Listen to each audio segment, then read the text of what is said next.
محترم سامعین کرام، السلام علیکم ورحمۃ اللہ تعالی وبرکاتہ۔ الصلاۃ والسلام علیک یا رسول اللہ وعلی آلک واصحابک سیدی یا رسول اللہ صلی اللہ تعالی علیہ وسلم۔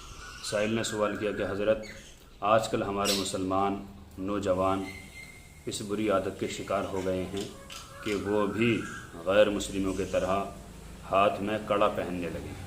کوئی چین پہنتا، کوئی کڑا پہنتا، کوئی کچھ پہنتا۔ وہ پیتل، تانبا یا اسٹیل وغیرہ کے ہوتے ہیں۔ کیا انہیں پہن کر نماز پڑھنا درست ہے؟ اگر انہیں پہن کر نماز پڑھ لی تو کیا وہ نماز ہوگی یا نہیں ہوگی؟ پوری تفصیل کے ساتھ بتائیں۔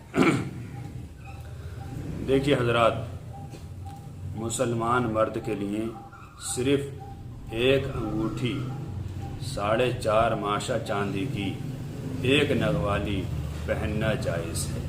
اس کے علاوہ جو بھی دھات وہ پہنے گا بالکل ناجائز و حرام ہے۔ یہ کڑے پہننا پیتل، تانبا، اسٹیل وغیرہ کے ہاتھ میں، یہ ہنود کا، یہود و نصارہ کا طریقہ ہے، غیر مسلموں کا طریقہ ہے۔ مسلمان جب انہیں پہنیں گے تو بالکل گناہ گار ہوں گے۔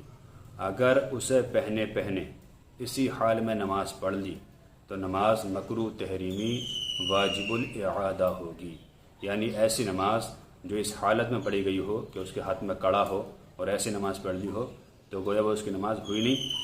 کڑا نکالنے کے بعد، اسے پھینکنے کے بعد پھر دوبارہ اس نماز کو پڑھنا واجب ہے۔ تو دیکھیے کتنی خطرناک نحوست ہے یہ کہ ہم نماز پڑھیں تو نماز تک نہیں ہوگی۔ تو اس سے ہمارے آقا علیہ الصلوۃ والسلام کیا راضی ہوں گے، اللہ تعالیٰ کیا راضی ہوگا۔ ایسے مسلمانوں کو عقل سے کام نہ لینا چاہیے، اپنی خرد کا استعمال کرنا چاہیے کہ جو بات ہمارے نبی نے منع فرما دیا اس کا استعمال کیوں کر رہے ہیں۔ لہذا چاہیے کہ جو حضرات یہ کڑے پہنتے ہیں فوراً انہیں نکال کر پھینک دیں۔ اگر شوق ہو تو 4.5 ماشا کی انگوٹھی بنوائیں چاندی کی اور ایک نگ اس میں لگوائیں، اس سے پہنے بس اتنا ہی کافی ہے۔ یہ کڑا پہننا گویا کہ نمازوں کو بھی برباد کر دینا۔